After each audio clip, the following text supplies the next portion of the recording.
1-2. Swinging a drive toward right center. Back goes Robert. Back near the stands. That ball is gone. A game-winning home run for Chris Morel. Can you believe it? Listen to this crowd. Welcome back to the Brotherly Cubs podcast. I am your little brother, Zach, and that's my big brother, John. We are your baseball-watching brothers who love everything about the Cubs baseball team.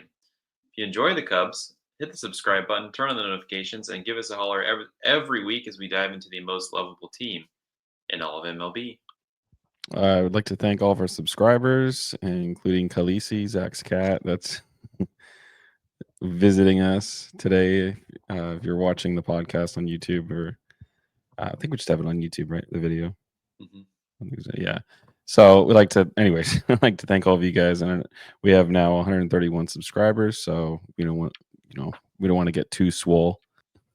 But anyways, Zach, today I have our traditional question for you. With my spring break nearly coming to a close, what is the ideal spring break vacation for you at this day and age, at your ripe old age of 30? And did you have any memorable spring break vacations? I can't talk today when you were younger. I'm just going to skip to, I would say last year was your spring break and you were here for the Cubs opening series against the Rangers. So that was fun. You got to see a little bit of Texas. So that was cool. In terms of in this day and age, I don't really have spring break. So just. That's true. So this question is meant for teachers and children. But when you were younger, I guess that's more my question, I guess, too. Yeah, I didn't have a ton of cool spring break vacations, but I will say just going to spring training the last couple of years during spring in general has been super fun for this team, just to go and see it. And like we saw this spring, meeting up again with Rich Biesterfeld, and then also getting to see some really up and close action of the Cubs team on, I think, fields 5 and 6 at the and a little bit on 1 and 2, but seeing some of the batting practice and things like that, the drills up and close, that was really awesome. Yeah. What about you? That was pretty fun last year, spring break. Going to Texas was obviously a unique experience, and just experiencing everything as far as the Rangers Stadium, Globe Life Field, and seeing AT&T, was the AT&T Stadium or whatever, the Dallas Cowboys Stadium. The thing is just massive. So yeah, that was pretty fun. This one, obviously I went to Vegas with a couple friends of mine, Don and Armando. We had just a fantastic time. So, honestly, I don't have a lot of spring break memories going anywhere really. At least when I was a kid, I would just would chill at home, and so don't really have, just off the top of my head, a whole lot of memorable spring breaks when I was younger. So. All right, we're going to recap this Cubs Padres series real quick. So, game 1, the Cubs lost 4-10. They gave up 7 walks. Tyone looked great. He pitched 5.1 innings, 5 1/3, 3 hits, 2 earned runs, 1 walk, 4 Ks, 1 home run. The good in that game, PCA had 3 hits. So he's the 4th best OPS on the team right now. Eli Morgan had 2 home runs. In that game. I don't even think he made it out of the inning. Or if he did, he didn't pitch a full inning. 4 earned runs. So that was terrible for him. Game 2, we bounced back 2-1. It was a great game. Just went into extras. I think it was 10 innings. 5 innings pitched for Imanaga, 4 hits, 1 earned runs, or 1 run, 0 earned runs, 3 walks and 7 Ks. Gave up a home run. Bullpen, the good in that game, the bullpen was great. 0 earned runs through 5 innings. Presley got the win. The bad, there was poor defense, 2 drop pop flies. The second game, I think it was it the first game, I think? Or maybe it was the game before the Padres series, where it was Ian Happ dropped a fly ball. It was between, Dansby and Ian Happ, and they let one fall, and so it's kind of becoming I don't want to say a trend, but I mean it's a little concerning. You want to just kind of straighten that up a little bit, shore up the defense. But game 3, the rubber match, so we lost that 2-4. Boyd pitched 5 1/3, 6 hits, 2 runs, 2 earned runs, 2 walks, 3 Ks, but he didn't allow a home run. His ERA currently sits at 2.01, which I believe is 14th in the league, 2 spots ahead of Shota Imanaga for ERA. So, yeah. Padres also feature 2 pitchers that are in the top 10, I believe, in ERA. So, you saying overall or that series? Overall, the Padres, I think, if not the top 10, top 12 or 13, they feature, I think it's Pivetta. Oh. And was it not Suarez? Vasquez? Wow, Vasquez it? Mm-hmm. Dang. Yeah. I mean, it's early still, we're only 20 games into the season. But it's, people obviously regress to the mean, but that's impressive. I mean, you're facing a really tough Padres lineup. They pitch pretty well, and that's without, we didn't face Cease. We did face Cease. Or we did face Cease? We didn't face him the first time. I'm thinking of the last series. Yeah. We didn't face Darvish. So, I mean, there's, the Padres are a great team. I think we've handed them 2 out of their, or 3? I mean, we're 3-3 against them. Yeah, so 3 of those losses, 3 of their Padres losses came versus us. I mean, I think they only have 6 or 5 losses. Yeah, I thought there were only 4 or 5. That's pretty impressive that it's all come from us. Just about. I mean, we've, obviously we beat the Dodgers 2-1, 2 games to 1 that last series. So I mean, we're definitely being competitive, and on this road trip here, I mean, going 3-3 is versus the Dodgers and the Padres is, I mean, I'll take it. So that's what we wanted, right? Is to be 500 at least by the end of April. So yeah, that's all you can really ask for at this point in the season. Right. So moving on, let's get into our main topic here of the podcast. Justin Steele is obviously out for the year. Flexor tendon, UCL surgery. Most likely he'll need Tommy John. I mean, I don't believe it's set in stone officially, but doesn't look great. Our candidates to replace him, we've talked about this in the last podcast, Colin Ray, maybe Jordan Wicks, who was just called up as Luke Little was sent down. And actually, that was the bad. I didn't get to the bad. The good and the bad of that last game there, game 3. PCA and Boyd were both very solid. Luke Little, as I mentioned, was sent down. He was the bad in that game. He gave up 4 walks. It's puzzling with him. Disappointing, but looking at our rotation options, going back to the rotation, I mean, Colin Ray pitched solid last time he was out. He's not one that I think will stick in the rotation. I like Ben Brown. Well, I guess he's technically he was pitching the 5th spot, right? The 5th starter spot. So he wasn't even replacing Justin Steele. It was Colin Ray, and he's replacing Assad in essence. Assad, yeah. So you have possibly Jordan Wicks coming up to replace Justin Steele. We don't really know yet. I mean, we don't know. Possibly. Let's look at some possible trade candidates. I mean, because I don't know that we're gonna be able to hold this over until the All-Star break. I mean, it's a lot of. You're talking what? At least maybe 10 starts. Before you get into those, I'll let you lead off the discussion because it's kind of exciting about all the really good pitchers plus bad teams, the combo of those out there. Sure, yeah. And the Cubs farm. But I'll say, I agree with you that it's going to be hard to hold us over from where we were without Steele. But, really shout out to Boyd, Tyone, and then Imanaga. Those 3, I think, are going to hold down the fort for their spots, but you want the ceiling to be raised a little bit. So, let's raise that ceiling. Yeah, I mean, absolutely. And if we do acquire, we're going to talk about these next 2 pitchers here, but if we acquire one of those pitchers, you're able to put somebody like if Jordan Wicks stays in the rotation, you could put Ben Brown in the bullpen, which I think he would be better suited for. He's pitched really well. I think was it versus the Dodgers?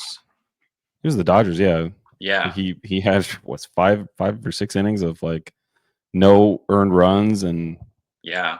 I mean he's pitched really, really well. But I ultimately think that the strength, like putting him back in the bullpen with Assad as well, and maybe Tyson Miller, that will eventually boost our bullpen. But let's talk about a couple options here. So Pablo Lopez of the Minnesota Twins is currently injured. He has a hamstring injury, but he's at 1-1, record of 1-1, 1.62 ERA, 1.02 WHIP. He has 14 strikeouts. Versus the Dodgers, just a little bit of research here. So versus the Dodgers and Padres, he's compiled a 2-1 record, but Dodgers specifically 4.58 ERA, 21 strikeouts over 4 appearances. Versus the Padres, he's 1-1 with a 3.32 ERA, 15 strikeouts and 3 appearances. Pablo Lopez, so again, is on the shelf. He's injured right now, but he's actually going to be playing versus the Iowa Cubs this Saturday. Oh, wow. Really? Yeah. So we're going to get a look at him. The Cubs are going to get a great look at him. You're going to see quite an interesting dynamic between Cubs prospects and Pablo Lopez. So how about the Twins will get a chance to scout Owen Caissie and Kevin Alcantara, there you go. and James Triantos all in one game. Everybody's going to be looking at each other. Yeah. It's going to be quite the stare down. Yeah, that's kind of it. That's an interesting dynamic. I mean, it's keep rolling. I like the way we're going with this. I'm cooking. Sandy Alcantara. So he's the second option here. I know a lot of people have talked about him on many podcasts, and nationally they're talking about him as well. He has 2.0 or 2. His record is 2-0. He has a 4.70 ERA, 12 strikeouts, 1.17 WHIP. His last outing versus the Nationals was a little shaky. I mean, he had 4 walks. That's a little concerning. 5 hits, 4 earned runs in 5 2/3. So his record, again, comparing just top 2 or 3 teams in the league here, so Dodgers and Padres versus the Dodgers, he's 2-3, 8.38 ERA, 33 strikeouts and 6 appearances, 29 innings pitched, 44 hits, and 10 walks, 8 home runs. Again, this is the Dodgers though, so you're gonna be your numbers will most likely be inflated, but versus the Padres, so 2-2, 2.84 ERA, 25 strikeouts, 5 appearances over 31 innings pitched, 10 earned runs and 28 hits, 11 walks and 2 home runs. So a little bit better numbers versus the Padres. Actually, a lot better numbers. So let's look at the path, Zach, to getting someone like a Pablo Lopez. We obviously have a surplus of outfielders that we could trade from. All right, you have Kevin Alcantara, Owen Caissie, but then you also have Moises Ballesteros, who could look as an intriguing piece to the Minnesota Twins, who need a first baseman. Right now, they have Ty France on a 1-year deal. Twins, as you noted here, have Byron Buxton, Wallner. Yeah, I'm not sure who that is. Larnach in outfield. they have cost-controlled, good hitting in the outfield, I'll say. So Okay, so I don't maybe think that's not like quite a major need for them. Okay. Let's see. So they're looking for MLB ready pitching, such as you have your Assad. So Javier Assad or Jordan Wicks. I'll say this. I think any of the teams we're trading for a starter, we might as well just give them a major league ready starter. Just like we did Wesneski with the Astros, and that seems to be going okay for them, small sample. I'm guessing that's something that would make sense for each of those teams to not lose starter depth. And that's dispensable or expendable for us to get rid of one of those guys. If you're getting an ace, you don't need Assad in the bullpen anymore. Really, you have Colin Ray that can mop up innings. So, I mean, that's where I'm at. And then, just everything else to me will depend on what those teams really need. And that's a good point. Just because we have outfielders doesn't mean they need an outfielder, right? Maybe you can give them one versus other teams may want both. So depending on how many years of control you have. That's true, but you could also flip.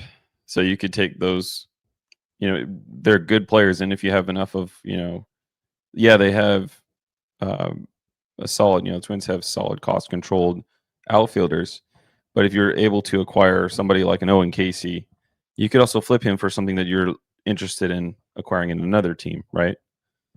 Theoretically, I mean, it depends it'd on be if you're two trying to save. trades. I mean, you got to look at, in my opinion, these teams are all, these teams that want to trade with us. We're a team that has money to absorb a contract, and they're teams that want to get out from under contracts while they suck. Uh, you know, I'm trying to think of another team, off the top of my head. But I mean, even the Cardinals, let's say with like Sonny Gray, you're looking at, we won't trade with them, but you're looking at a small market team. If they're bad, they trade payroll and recover an asset. So and you don't want to give up too much. I mean, you want to give up just enough to where you feel you have depth down the road if you need it Yeah. from your own prospects. But then the teams, I'm sure they'd welcome us overpaying.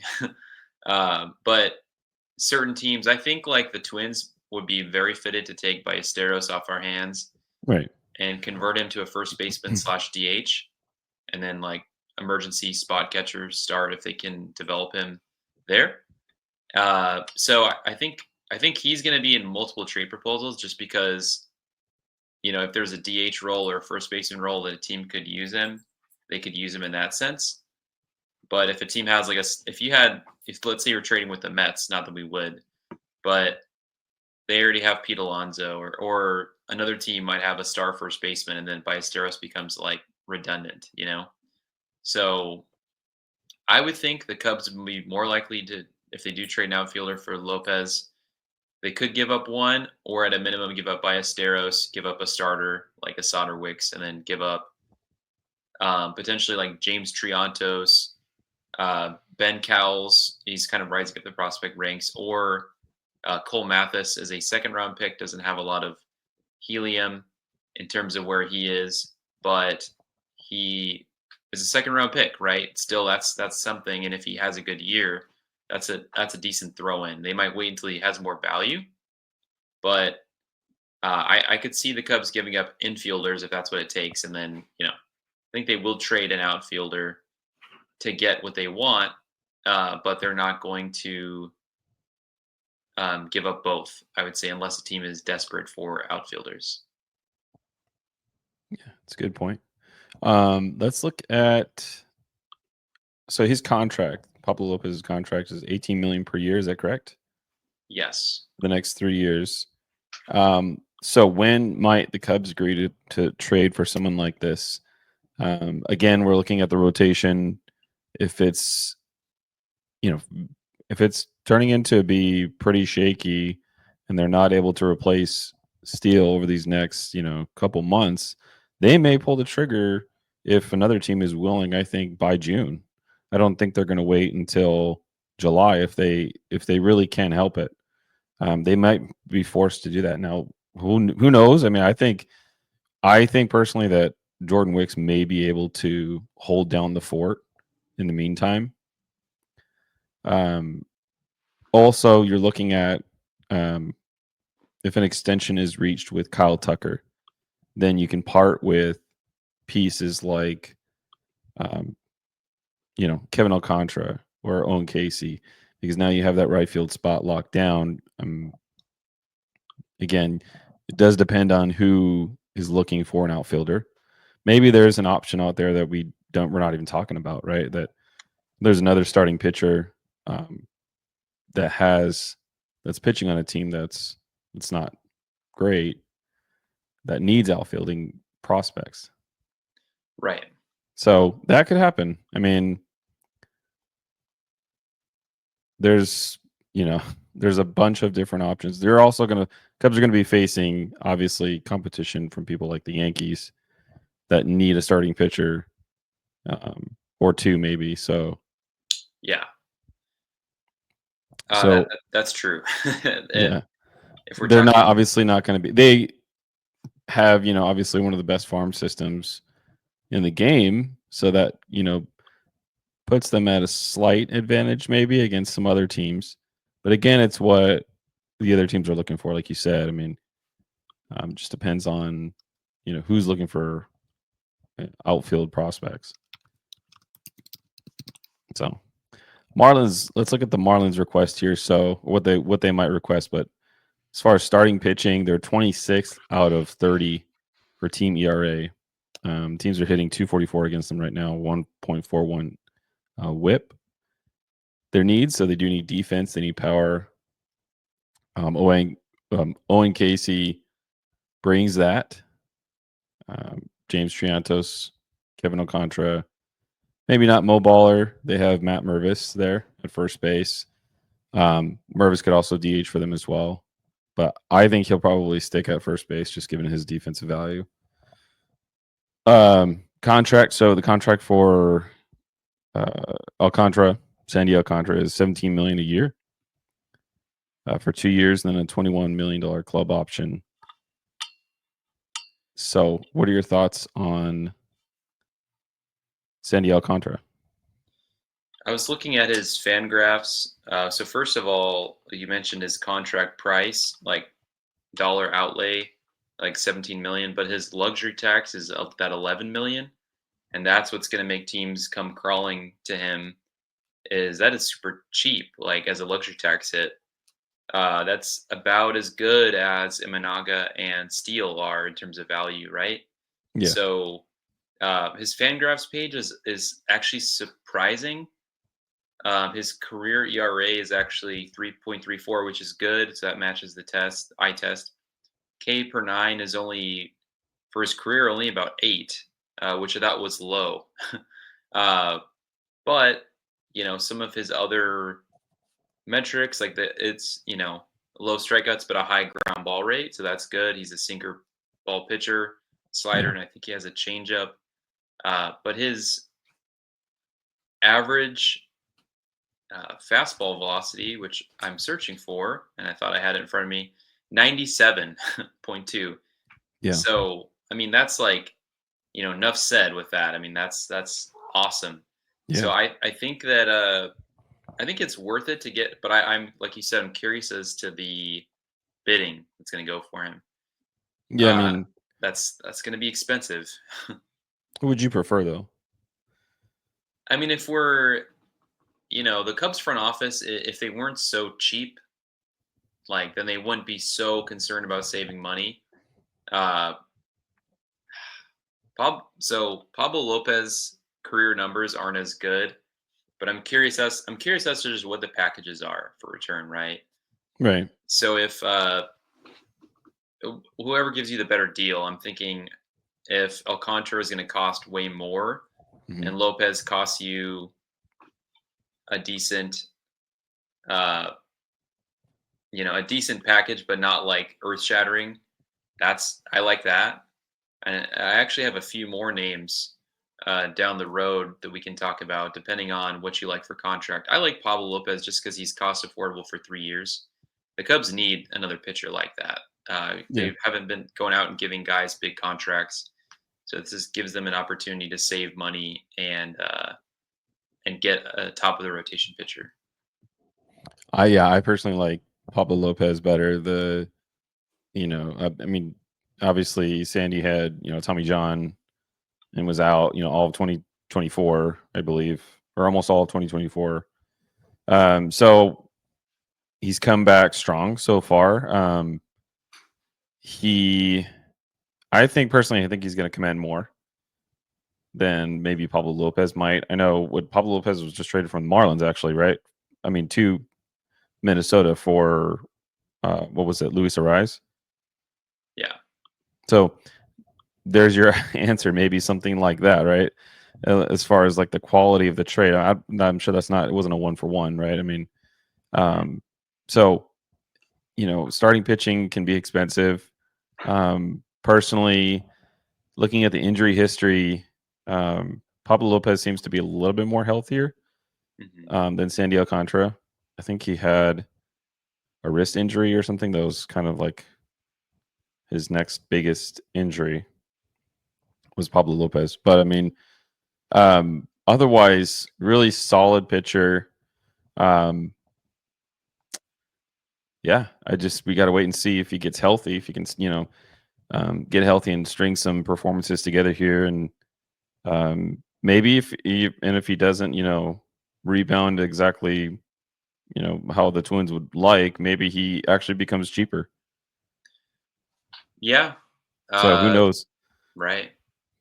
It just depends on his stock, if it's rising or falling. I mean, if you could get him for kind of cheap, um, that might work in the Cubs' favor. So we'll see. We'll see how he does. Versus Saturday, I think it'll be really telling to see where his health is at. As far as like getting back to the majors and starting major league games again. So yeah, if the Cubs are going to trade for him, they're going to want to see 2 months plus of good numbers and good health, right?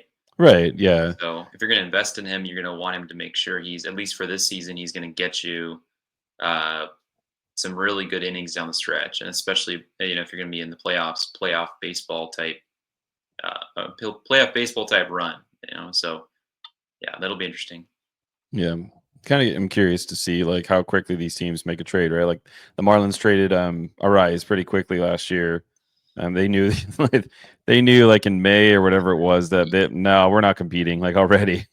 That seemed to be an outlier, though, right? I mean, there's not a ton Right, of they don't deals happen. that, yeah. Yeah, I think, but to also my point of doing an early deal, if Pablo Lopez his stock is rising, right, and Mhm. is performing well, you don't want to let that, if he does regress a little bit, you want to trade him when his value is pretty high. So the longer you wait, something could happen in Mhm. the year. So I mean, I'd like a trade, hopefully no later than like, you know, beginning of July, late June, if they can Mhm. somehow swing a deal.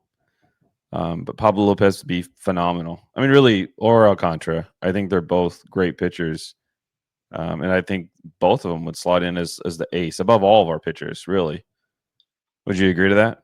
I mean, I think Imanaga is going to be your one with Lopez, and it doesn't really matter, I would say. I guess as Yeah. long as they're both healthy and giving you good innings, they can sort of be like top of the rotation. Um, You got Imanaga, and let's say now they traded for Pablo Lopez going against the Phillies in the NLCS.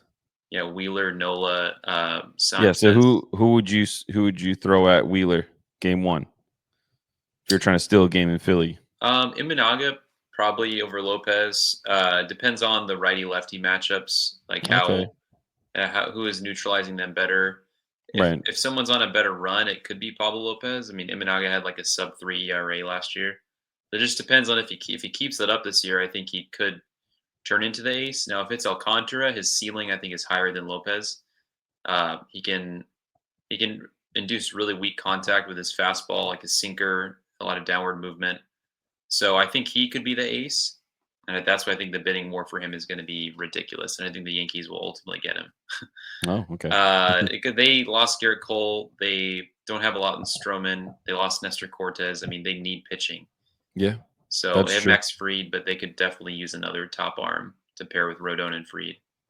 Yeah, I agree with that. So you have some honorable mentions here. Do you want to talk about? Yes. So there are a few other teams that could. I'm going to throw in kind of a wild card here that was briefly mentioned by some other podcasts. And I'm going to mention Framber Valdez on the Astros. And the reason I mention him is because the Cubs and Astros are, for some reason, very friendly with each other. I'm not sure if that's a red flag as a Cubs fan, that this front office is so in love with the Astros front office. I don't know if they cleaned house after they cheated, but the Cubs almost traded Contreras to the Astros for I forgot who. I think it's Jose or Urquidy. Mm-hmm. And they also traded obviously for Kyle Tucker and Ryan Presley. So I think there's possibility to get a deal done for Framber Valdez. He's a really good pitcher. He has a career ERA in the threes, low threes. He's going to be 32, and he's a free agent after the season. So I'm wondering if they don't want to extend him. Now, the Cubs should not give up a lot to get him because he is a pending free agent. Right. So it actually might cheapen the cost, and then maybe they can work out an extension with him midseason. Who am I kidding? That's not going to happen. But if in the offseason, if they really like him and they want to give him another contract, like a 3-year deal, I wouldn't be opposed to that. And if you look at what the Astros have, they do not have good outfield defense. They're putting Jose Altuve in left, and they're putting Cam Smith in right. Cam Smith could probably use time in AAA, and he is an infielder by trade, and so is Jose Altuve. So if the Cubs gate, I want to propose this.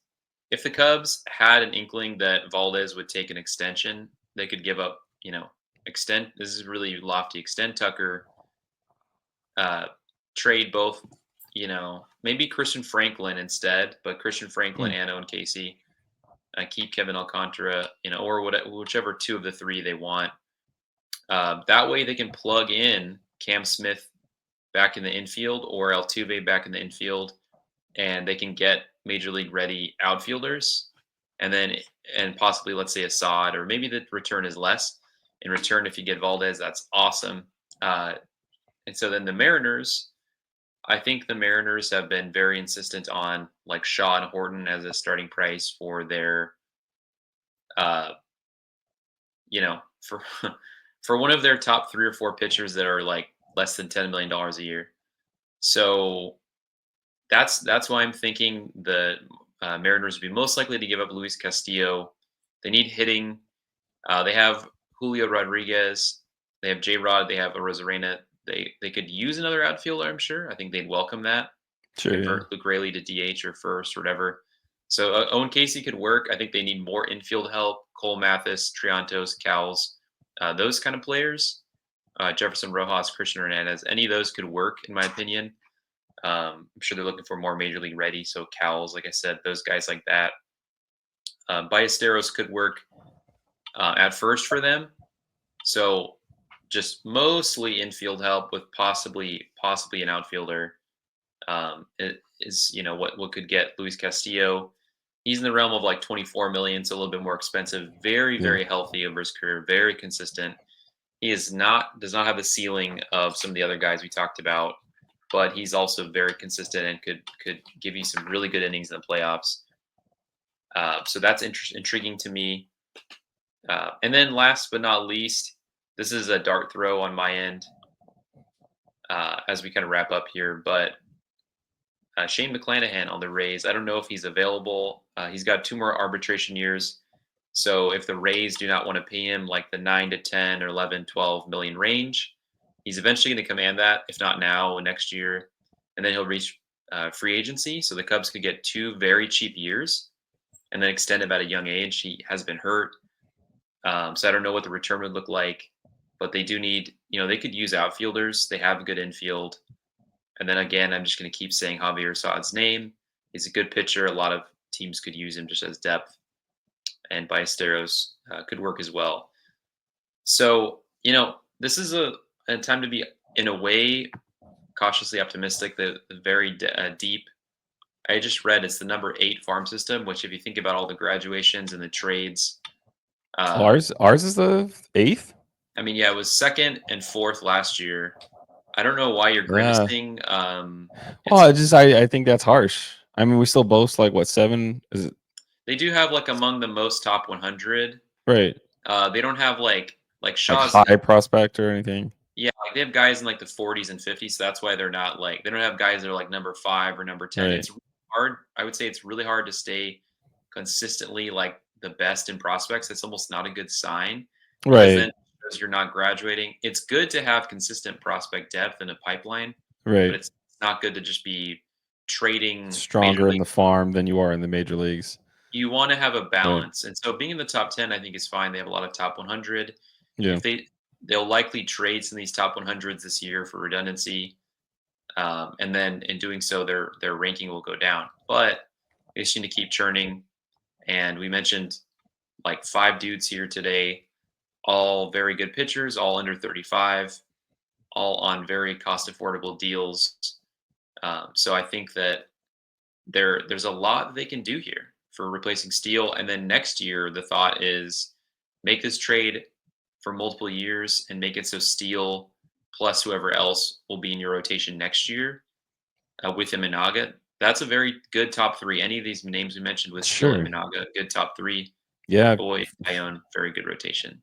Yeah, I mean, theoretically, if you're putting Imanaga as number 1 over this other trade, if you acquire one of those pieces, Steele would maybe be like your third best pitcher, which I would take that. And then you throw in maybe, Tyone or Boyd, or not Boyd, I guess, by the end of the year. But we'll see. I mean, I just for, kicks and giggles, or whatever you say, I entered this into ChatGPT. So what would a package look like for Pablo Lopez? And they said James Triantos, Brandon Birdsell, and Caleb Killian. They're both like barely injured. A Cub.